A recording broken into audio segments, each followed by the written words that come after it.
Hi, I'm Conor Friedersdorf of The Atlantic and The Best of Journalism, which is a newsletter about the best nonfiction journalism.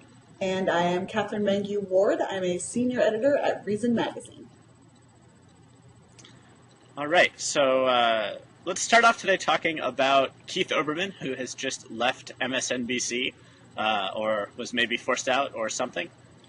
Yeah, I mean, to me, it's a huge and tragic loss. And here's why. Not because I actually want to watch Keith Olbermann ever. God knows I do not.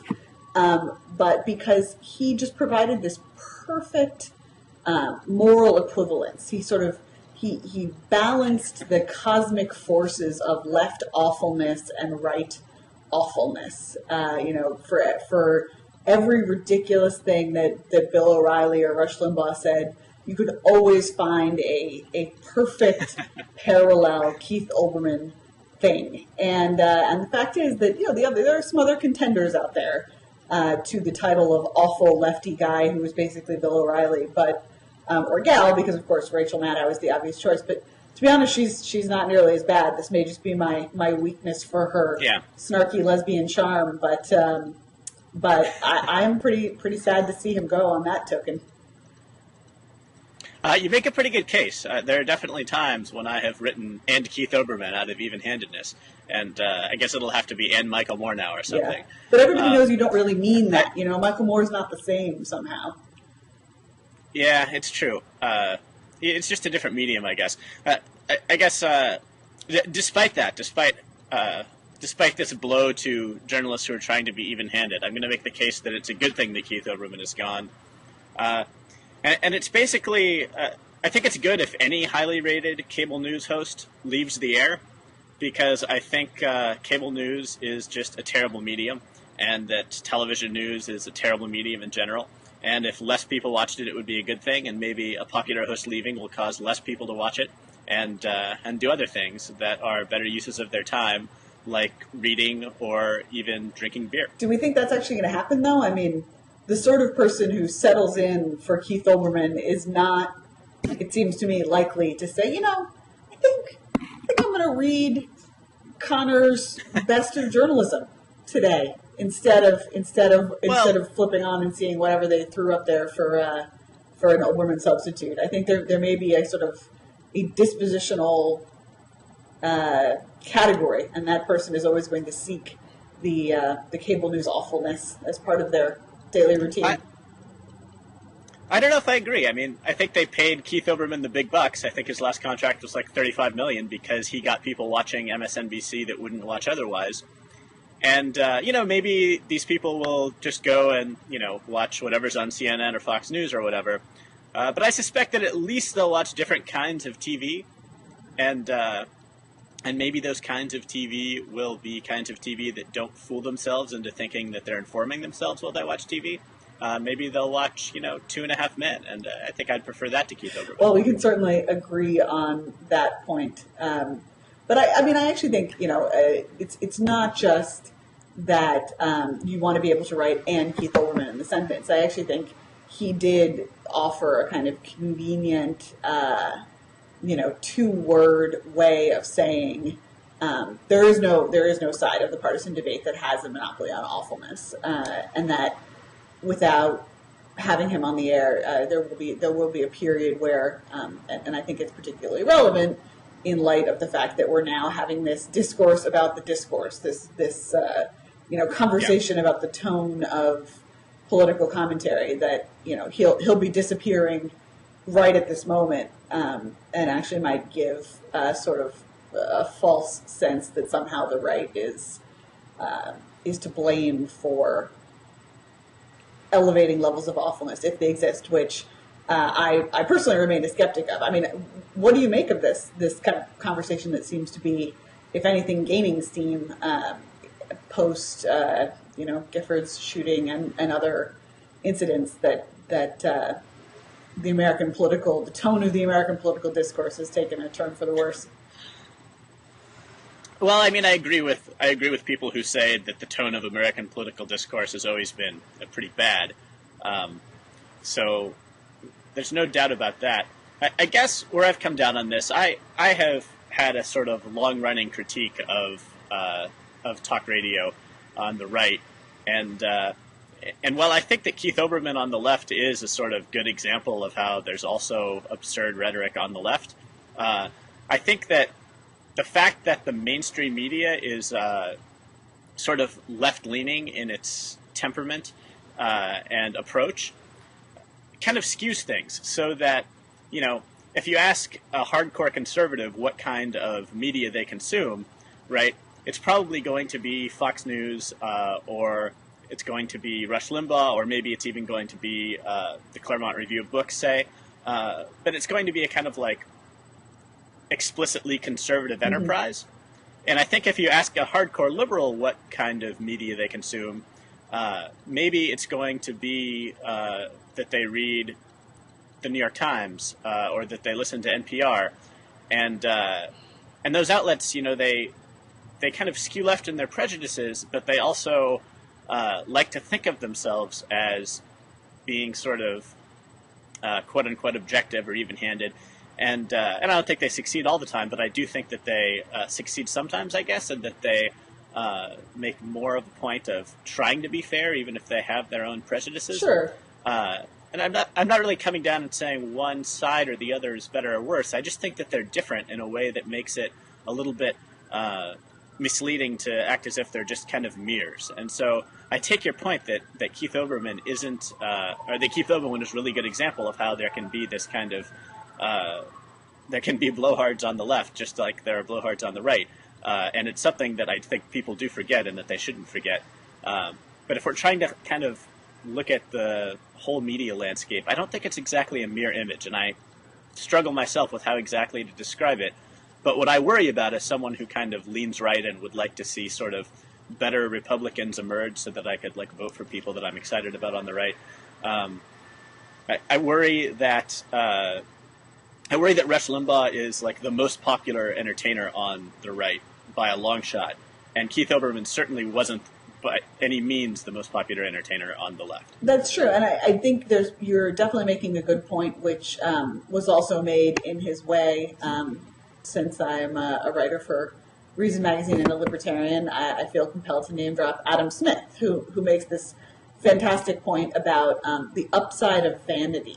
And he basically says that there's a real kind of benefit to vanity, which is if you fancy yourself the sort of person who, for instance, reads serious books or is an intellectual or, you know, is even-handed, one thing that you'll do is try to act that way. You'll try to seem that way to other people. And I think that is something that happens on the left much more than it happens on the right.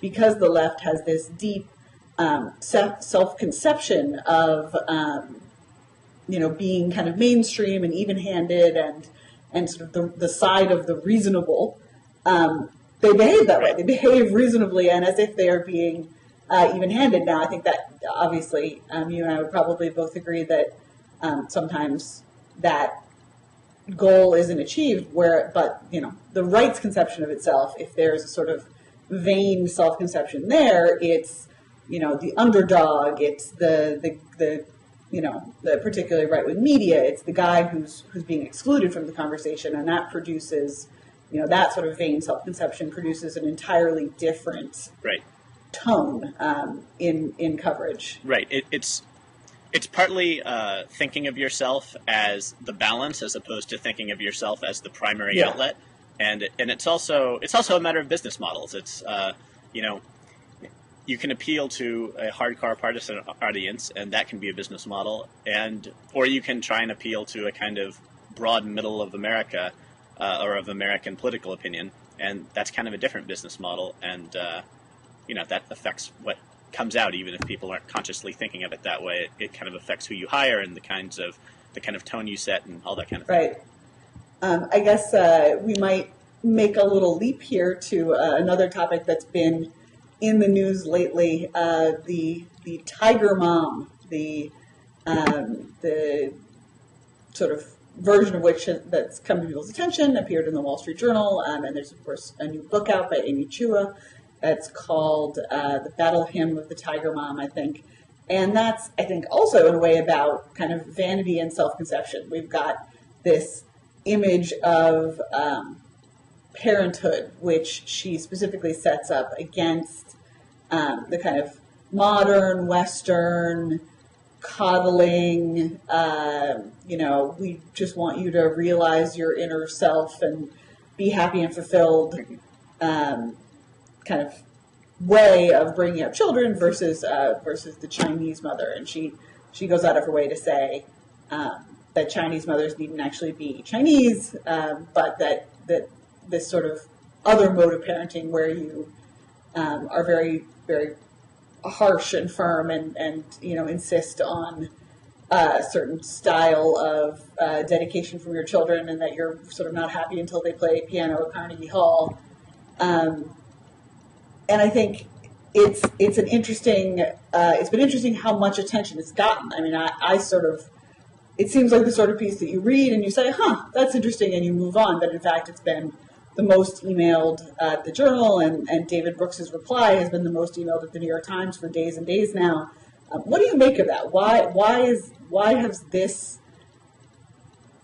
Essentially, it's a self-help book, right? It's just a little parenting guide. And why has this sort of captured the attention of, among other things, the political classes? Well, I think it's popular that people like to read it and argue about it because, first, everyone has a stake in this. Everyone either has kids or at least was a kid who was raised in a certain way by their parents. And people get very defensive about child rearing, whether it's how they rear their children or how their children were raised. It's as if you disagree with them. People take it as a kind of fundamental attack on their value system in a way that doesn't happen when you talk about most other issues. I think because child rearing is rightly thought of as being a very consequential thing and a big deal. This also kind of maps onto a lot of different culture war things very well, and people are fascinated also by the sort of meritocratic elite in the Ivy League, and these are all things that generate a lot of attention, some of which I don't understand entirely. But my thought reacting to her piece was basically that, I don't know, I don't understand. I wonder what she would say she's after when she is raising her kids. She wants them to understand, for example, how hard work can result in achieving things that you never thought you could achieve. And I certainly understand that, and it's a great lesson to learn. But to what end? That's my question. And I haven't read her book, only that article, so maybe the book answers it. But to me, the end of parenting is to raise, moral people who are happy. I don't want to say that happiness is the only thing. You don't want to raise some sociopath who, is happy but makes everyone around them miserable or anything like that. But, generally I think that being fulfilled and happy as an adult is kind of what you're aiming to give your kids as a parent, the capacity to sort of to flourish in whatever way you want to do it within pretty broad bounds. And I don't know, do you have a sense of what she would say is the end of parenting? I'm not sure what she would say, but I do think one kind of overlay that's happening here is the version of the sort of parenting philosophy that you've articulated is this is the sort of 2011 version of the anxiety that lots of Americans felt about Japan in the 90s, that somehow what she's describing, it's not a coincidence that she's describing it as being a Chinese mother. The idea that somehow Americans have gotten soft and decadent, and that the fact that we just want our kids to be happy shows how very, very far we've strayed from the path of being globally dominant or something like that. And I think that's also an element here that just as virtually everyone has opinions about parenting, the idea of the United States as a global power and whether or not it can retain that status is something that anybody who's slightly more interested in reading the news or even really just casual consumers of patriotism, I guess you could say, they feel this sort of the threat from the Chinese, and this has given a way for people who are not particularly versed in, say, trade policy or, relative arms strength of the two nations. It's given them a way to kind of grasp onto the issue of U.S. versus China, to say, oh, I see. Right. What's going on here is that the Chinese parents are tough and the American parents are a bunch of pansies. That's something that people can understand and kind of use as a way to lever themselves into this larger global debate. That somehow if we duct tape our children to piano benches, the trade imbalance will shift back. I think that's the sort of simplistic. Well, Will Wilkinson wrote a good post about this, and his to sum up his take, it was kind of, well, wait, why piano? Right. That's just this thing that we think of that successful kids do. I think he suggested that you should have your kid play the Flugelhorn, and then they will be have a better comparative advantage in the global economy. Playing this thing that no one else does. It would be better to be the best Flugelhorn player, he says, than the third best pianist in Cleveland. Right, and yet I think that very idea is, I suspect that Amy Chua would say, no, you're missing the point. To be the very best Flugelhorn player is to, and maybe Will says this too, I haven't seen the post, is to opt out, is to say, different is good, you don't have to be the best at the thing that everyone wants to be the best at. And I should, I suppose, speak in defense of the Flugelhorn. My colleague Peter Suderman here at Reason was a Flugelhornist, a Flugelhornian. Was he really? Yes. So I think he would perhaps argue for that path. But the point is, you have to be the best at the thing that the most people want to be the best at, or it's no good being the best. Right? That's Amy Chua's point. Right. Well, so my reaction to this is that Amy Chua sort of seems to be reacting to, or at least capitalizing on this critique of America that is, we are too lazy to learn math or foreign languages, and so we're going to sort of descend into former empire status. We're going to be the sort of Spain and Portugal of our day. The Armada sunk and just kind of settling into our little corner of the world. And I guess, first, the decline of American empire is a sort of whole other thing. I kind of wish we didn't have anything resembling an empire. But what I worry about more is that if we have all of these focused, hardworking kids who want to capitalize on the meritocratic elite, what we're going to end up with is a nation of people that spend their 20s at a desk doing document review for a big law firm, or on Wall Street trying to capitalize on some arcane rule that allows them to generate a lot of wealth without actually producing anything. I think that when you fetishize success, instead of some deeper meaning or fulfillment, that's what you get. You don't get super successful kids who are going to help America to triumph over China in the long run. What you get are people that sort of lack a core value system or sense of what gives life meaning. And I think you can look at America, and certainly you can look at, high school dropout rates or foreign language learning or math ability, and you can see dark things there, and I don't want to deny that, and I think those are problems that should be addressed in some way. But you can also make a very good case, I think, for the kind of dystopia that I'm talking about. The lots of unhappy lawyers chained to their desk, wanting to make partner because they kind of don't know what else to do, and they're terrified of failing, but they don't even completely understand what failing means.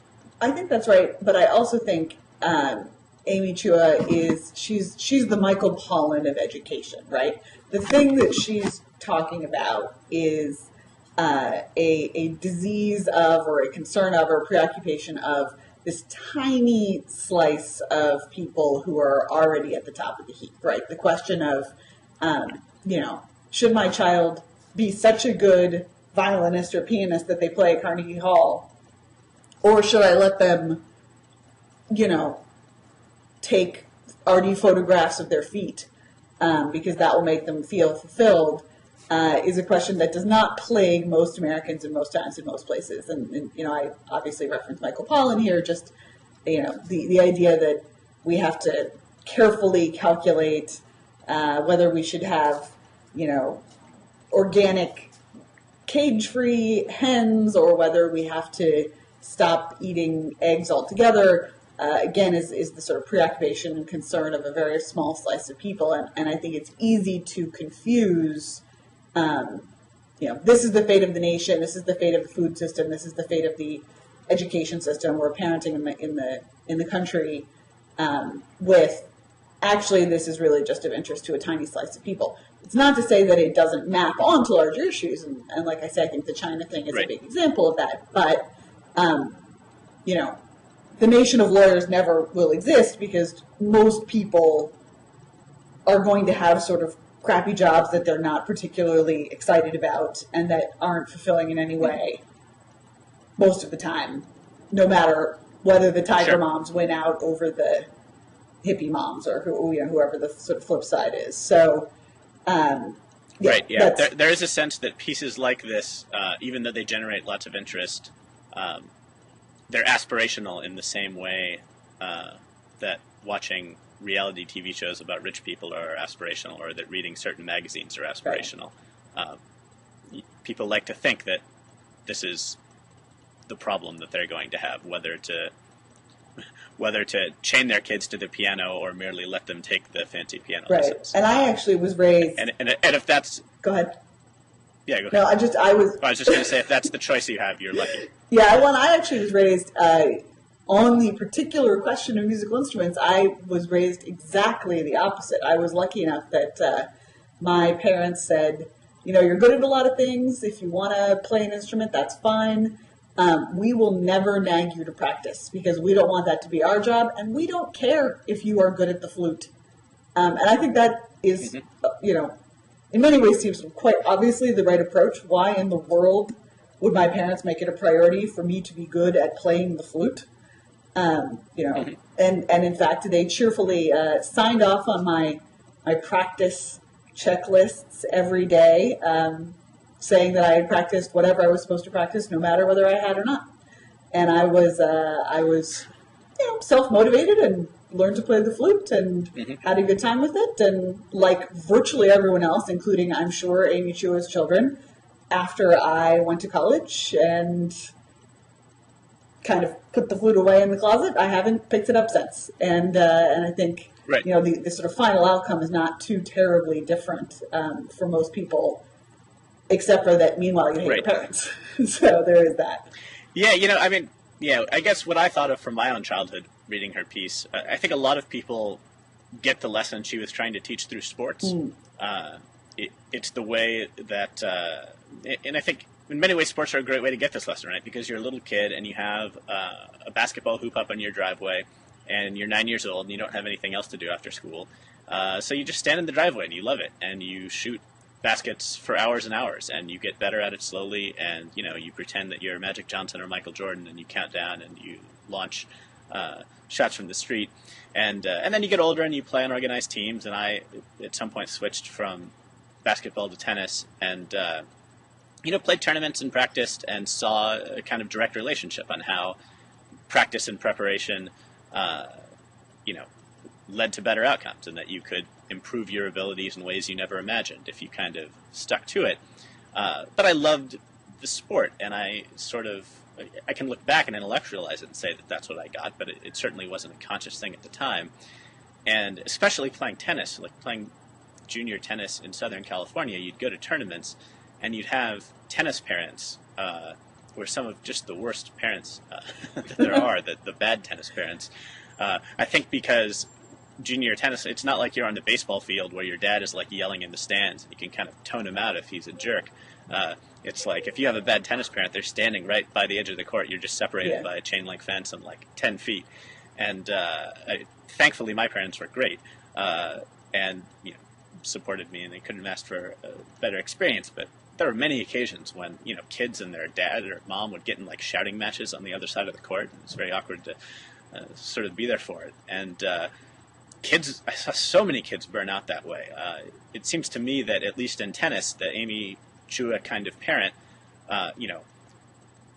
maybe once in a great while produced like Michael Chang, but mostly just produced people who burned out and didn't even like playing tennis anymore and kind of lost this great thing that they would have loved for the rest of their lives. So I guess I can't speak to piano. I kind of wish I played piano, but I hope that Amy Chua doesn't have any children tennis players, and if she does, I would advise her to use a different approach than piano. Right.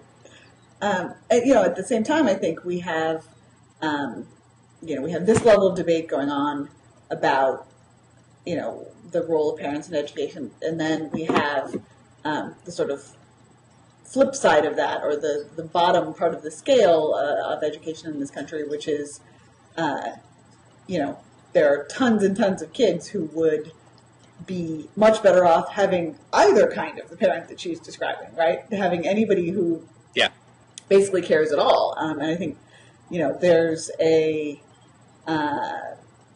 a real break in the discussion about education, and maybe appropriately so, that there are really just two different issues going on here.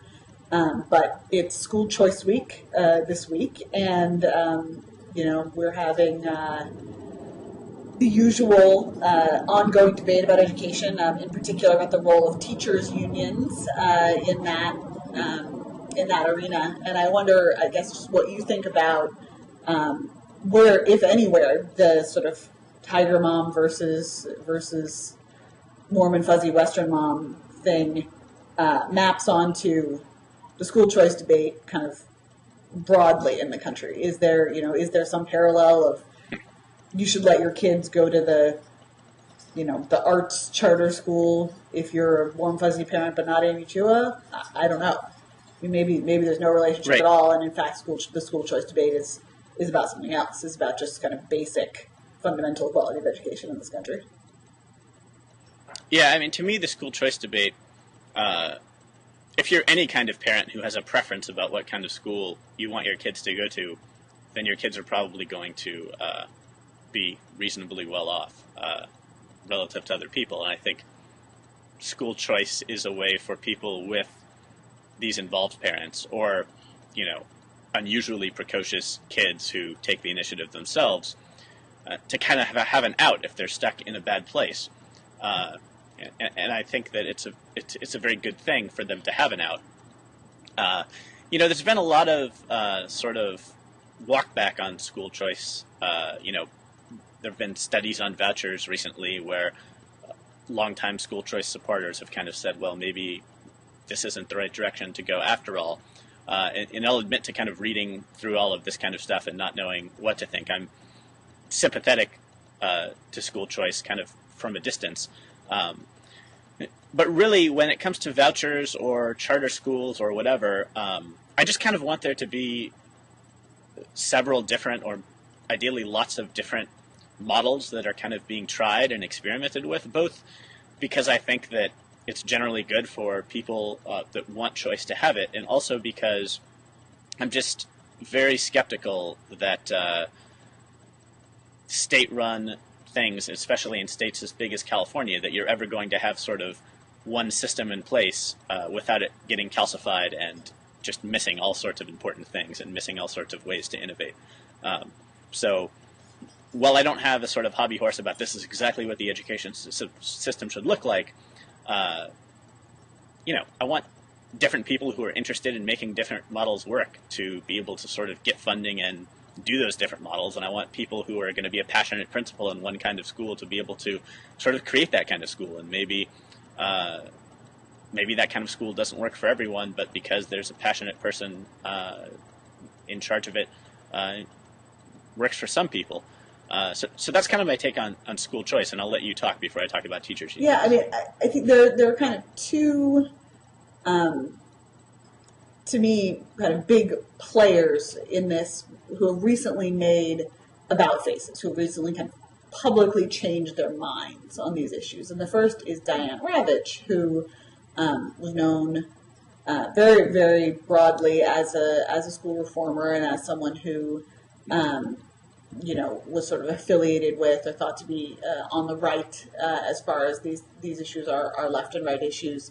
And she has recently changed her position and said essentially school choice as we've been conceiving of it isn't working, that charters and vouchers aren't working, that it's wrong to vilify teachers unions, and she's gotten just a huge amount of coverage for this. She's suddenly in every newspaper backing teachers unions in fights where previously, just a couple of years ago, she would have maybe been the one pointing the accusing finger. And what she has on her side is this undeniably true kind of experience that we've accumulated after a good while of experimenting with school choice. Now, again, you're right to say, it's certainly not broad-based. It's certainly still mostly catering to kids where there is some adult, whether it's their parents or a teacher or someone who cares enough to push them into one of these unorthodox options. But still their academic outcomes aren't as good as a lot of reformers promised, and that while parents tend to be happier with charter schools, with voucher programs, with that kind of thing, it's not clear that the actual, test results are bearing that out. The other person is Joel Klein, who has just left after many, many years of running the New York City school system. He now works for News Corporation, so he's working for Rupert Murdoch. And he, in the last couple of weeks, has been really public and really outspoken about essentially saying, it's all broken, we have to opt out. Sort of a person who you think of, again, as something of a reformer, as someone who, the New York schools are under mayoral control, so he had a lot of chance to change things, and did make a lot of changes in the New York schools, again, including going up against unions in many cases. And the minute that he got out of that official position, he essentially said, reform's not working. And he went the other way. Instead of doing what Diane Ravitch did and saying, we have to give another chance for kind of collaboration and working with unions and softer reforms of various kinds, he said, screw it, I'm going to go build a, online K through 12 program or whatever he's doing right now at a News Corporation, and just opt out entirely of the system. My heart tends to be with Joel Klein, but the project that he's taking on is so huge, and the wall that he is up against with the fact that government is so deeply embedded in every part of our education system for K through 12, I wonder if he can do it, even if Joel Klein can do it. Mm-hmm. Yeah, well, so I guess teachers' unions are an obvious component of this, and I've had generally bad experiences with teachers' unions. Sort of my main interaction with them has been watching them defend sort of the most indefensible teachers you can imagine, and preventing them from being fired. And whether unions themselves are a big part of the problem or whether they're just standing in the way of a solution, I really think that a big part of school reform has to be changing the model that we pay teachers and attracting more people to the profession. I am sympathetic to teachers' unions and to teachers when they say, we don't want to be evaluated by standardized tests, this is a flawed metric, and it's not fair to judge us that way. I think that No Child Left Behind did more harm than good in sort of making standardized tests even more central to the educational enterprise. But it just staggers my mind, the expectation that teachers and, to be fair, other public employees have of the kind of due process that they should receive when there is any kind of dispute with their employer. It's certainly something that is unfathomable to me in any job that I've ever had, whether in journalism or for the few years I worked before I was in journalism. And, if I had my way, principals would just have really wide latitude about who they could hire and fire, and the protection for teachers would be that there are tons of schools out there. And if you give a principal huge discretion, some single principal treats you unfairly at some high school or elementary school, it's not such a big deal because, very near your house, there are lots of other schools that you could be employed at.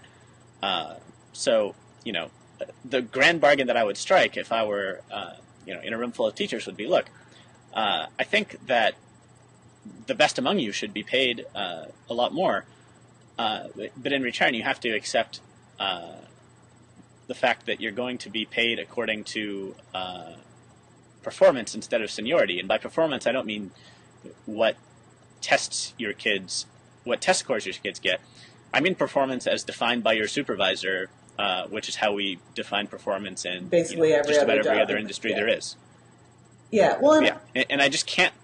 No, I mean, I think the fact that there was an editorial in the New York Times, I think today or maybe yesterday, saying commending Randy Weingarten, who's the head of one of the big national teachers unions, for supporting a reform which would limit the bureaucratic procedure by which a teacher could be fired or disciplined to a mere 100 days. So what we're talking about right now is a 3-month process, and the New York Times feels compelled to note that this would be a huge compromise, a huge sort of extending of the open hand rather than the clenched fist by the teachers' unions to let their employees be fired after a mere 3 months of due process. I mean, I don't know about you, but pretty much every job I've ever had, I could be fired by a mere 3 minutes of due process. So, right. I guarantee that the whenever I see editorials kind of taking the teachers union position on this, I think to myself, I guarantee you that every editorial writer at this newspaper, if they were hiring a tutor for their kids, would never in a million years put up with a process whereby there was some problem and they would have to go through multiple hearings in order to fire this tutor that they've hired for their kids. It's unthinkable. And that's actually an exercise that a lot of libertarians do when we talk about any kind of government program. You say, well, what would the world look like, just as a hypothetical, if government didn't do this thing? So anything from, building roads all the way through, setting dairy prices. And then you say, assuming the government will continue to be involved in this area, as it most certainly will be in building roads and probably in setting dairy prices, can we at least get a situation where what government does looks as much like the things people would choose for themselves and do voluntarily as it can? And I think that your example is absolutely on point. What would people do if they were choosing who was going to educate their kids and how that education played out? And I think it's pretty clear the answer is A, not 3 months of due process to fire and 17 hearings, and B, also, and this maybe loops us back to the Tiger Mothers, not 6 hours of sitting still in a building with a terrible lunch in the middle, followed by 5 hours of homework that the parents have to help with. I mean, that's, that model is so far from what people would choose for themselves given a clean slate, that suggests something is very, very wrong. Right, and I guess from my own schooling, I went to Catholic schools, basically kindergarten through 12th grade, and so I can tell you from personal experience that in a system where basically all the teachers could be hired and fired at will, there was not very much turnover. It wasn't as if teachers were constantly losing their jobs because frivolous administrators with crazy rules were firing them. And trust me, the Catholic school system has crazy administrators with blinkered ideas about various things, right? But even in this system, with these administrators who are far from ideal, there was still a fair amount of job security for anyone who was basically getting by. Probably they should have been firing more teachers and replacing them with better people. And that's but all in all, it was fine, and the teachers were fine. It is probably true in virtually every industry that there should be more turnover, but there are lots of human reasons why we don't fire people at the drop of the hat, and those would be in education as well. Right, and on top of that, and I suspect a lot of people have had the same experience. Looking back in high school, I was a pretty motivated student and knew I was going to want to go to competitive colleges, and I picked my courses pretty carefully, and I was also interested in sort of education for its own sake, even at that age. And I had a very good idea of who the best teachers were in my school.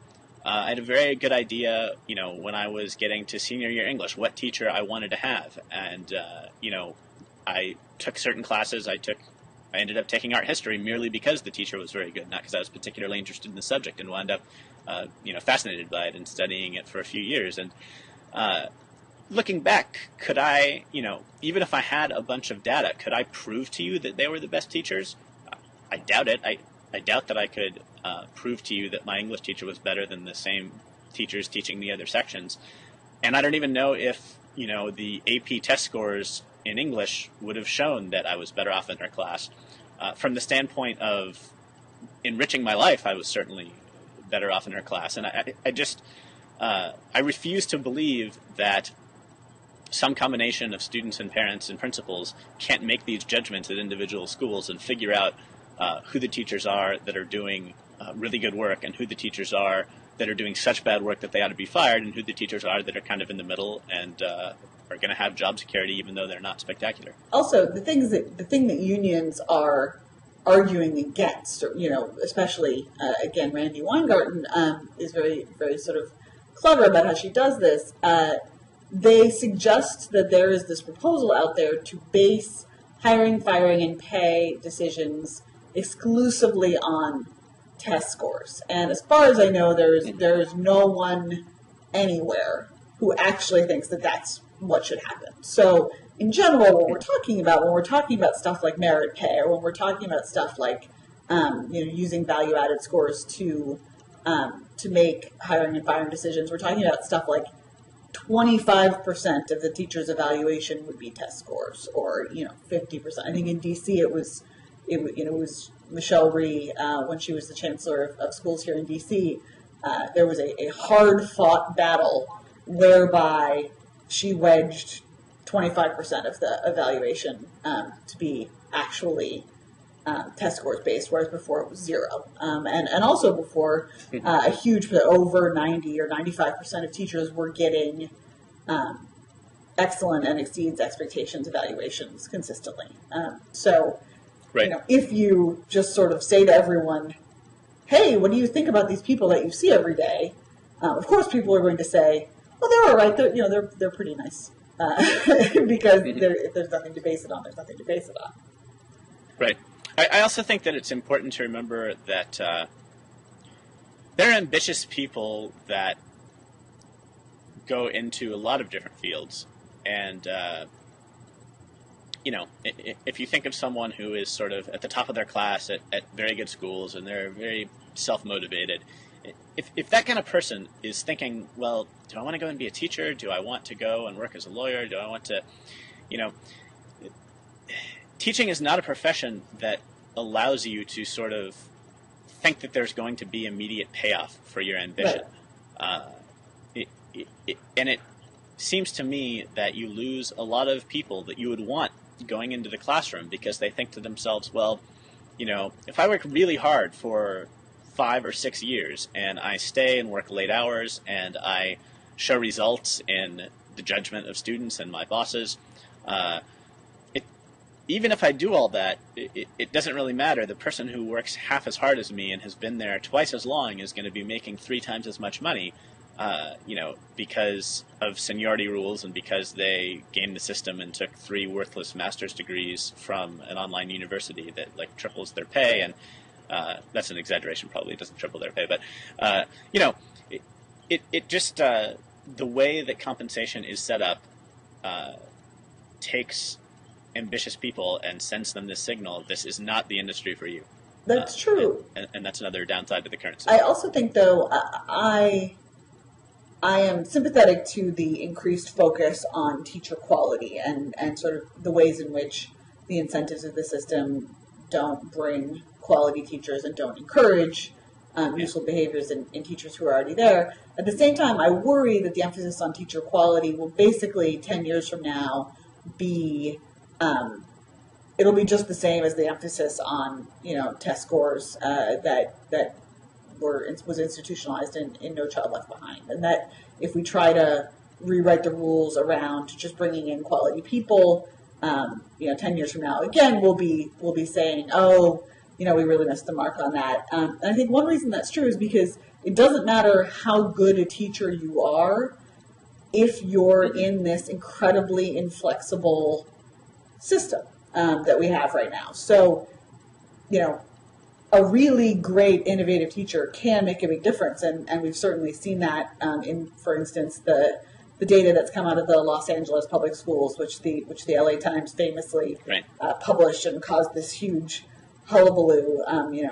The sort of upshot of that was kids right down the hall from each other were getting very, very different outcomes on the same curriculum based on the quality of the teacher. Right. Yeah. At the same time, I think, the sort of Joel Klein insight and the insight that more and more people are coming to is, if we are putting kids in these buildings for 6 hours a day and doing basically the same thing with them all across the country that we've done for decades, and that hasn't been working particularly well for decades now. I mean, test scores have been flat for a long time in this country, even as spending has gone up and up.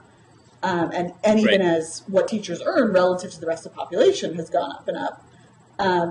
It suggests to me that it's probably the actual way that schools are set up and the way the curriculum is set up that both is disheartening to high-quality people who might want to be teachers, and maybe the thing that's actually keeping outcomes low. And then that's, from my perspective, that's why stuff like, opting out entirely and going to online learning, homeschool, hybrid education models where you're kind of in a daycare and learning from a teacher in India, that kind of thing. I wonder if we shouldn't be talking about that more than the teacher quality thing. Yeah, I see your point, and I agree that we should be talking about that. I guess on teacher quality, I too am skeptical that we're going to be able to just kind of come up with some magic way to train teachers in the classroom or something that is going to significantly raise teacher quality.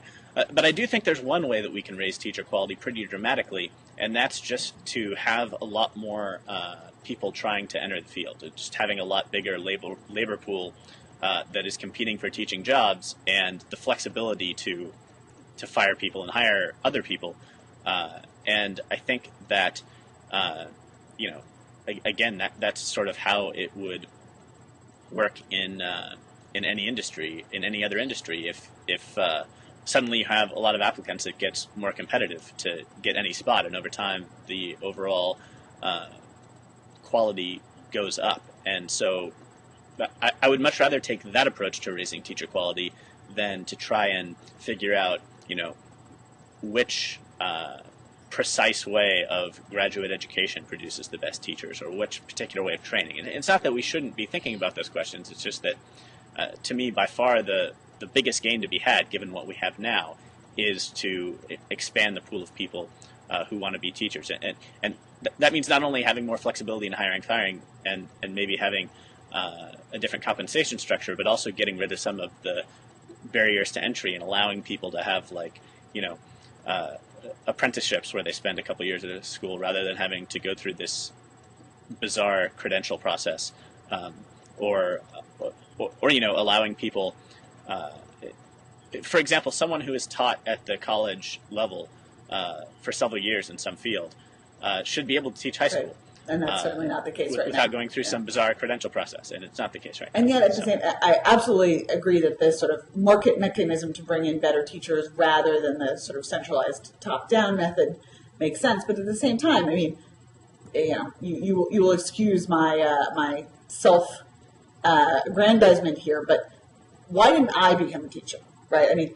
To be honest, what we need is people like me and like you, for that matter, to at least consider becoming teachers. And the reason that I never considered becoming a teacher wasn't because of the seniority structure or the merit pay problem or the credentialing issue. It was because being a teacher sucks in this country. Certainly being a public school teacher sucks. Unless you feel a calling to it, the perks are good, but the job itself is quite restricted. You don't have much opportunity at all to try new things, to do things sort of differently than the way that they were done for you. And I think until that's addressed, I'm not sure that the quality of the teacher pool goes up that much more. And I think, one way to sort of test that theory is to talk about stuff like Teach for America. I mean, I'm sure lots of your friends have done this program too, where, you teach for a couple of years somewhere where they need teachers. And the yield from that program into full-time teaching is very, very low. And it's not because of the pay, and it's not because of these other kind of structural issues. It's because being a teacher is pretty terrible right now. So yeah. So should we close with a quick State of the Union preview? Do you have anything to say about this? Well, I guess just on the topic of what we've been discussing, I'd like to see Obama say something bold and exciting about education. I'm sure he won't. I'm sure he'll say we should spend some more money on teachers. That certainly has been the precedent that Washington has set for the last several years. We've had a couple education bailouts. A huge amount of the stimulus money went to teachers. It's partially because of the way education is structured in this country, that education is controlled at the state and local level. There's only so much the president can do, but I suspect that if anything, we will just hear the standard more money line, and that'll be depressing for everyone interested in this issue. Otherwise, my prediction for the State of the Union is that there will be entirely too much talk about the importance of a civil tone in our political discourse. And I think mostly that's just a move to say people who disagree with me should be quiet. They're ruining the tone of discourse in this country. So that's my prediction, is that there will be a chunk in the middle of the speech where Obama somehow suggests that if everyone was just a little bit nicer, maybe Congresswoman Giffords wouldn't have been shot. My prediction is that it's going to be entirely too long. And, that's true everywhere. If I could wish for one thing, it would be for a president to give a State of the Union address that was, 20 minutes or less. You can say a lot in 20 minutes. Yeah. And, the State of the Union, I guess the idea of it is that you're going to give this sweeping assessment of the state of our union. But that's obviously not true. It's obviously not what happens when they go on for an hour. It's not as if they've comprehensively summed up everything of importance in our nation. They've just kind of checked off a bunch of interest groups that want to hear some particular thing mentioned, and gotten in all the applause lines, and given, the 4 speechwriters that worked on it, and, everyone got a little something in. I just think Obama should pick what he thinks is important and emphasize that thing. And the way to emphasize that thing is to talk about it to the exclusion of other things. You don't have to have it be a comprehensive speech. Pick something that's important, make a compelling case. Certainly, there are any number of people in the United States who could have a forceful thesis that made people think about things in a different way and do it all in 5 minutes. So surely in 20 minutes, Obama should be able to pick something he thinks is really important, talk about it forcefully, and forget everything else. Forget the expectations of what this speech has been in the past. The Gettysburg Address is one of the greatest speeches in American history for lots of reasons, but one of them is that it's really short and to the point. And you can do really powerful things in really short spaces. And frankly, an hour just wildly overestimates the attention span of Americans. And I'm not sure why anyone thinks that anyone is going to tune in attentively for that long, except for the small number of people who are going to pay attention to what Obama is doing outside the speech anyway. And that said, here we are at the end of our hour-long blogging heads. And yes. I guess we should wrap it up on that note. It was very nice talking to you, Conor. Indeed. Yes, you too. Bye-bye.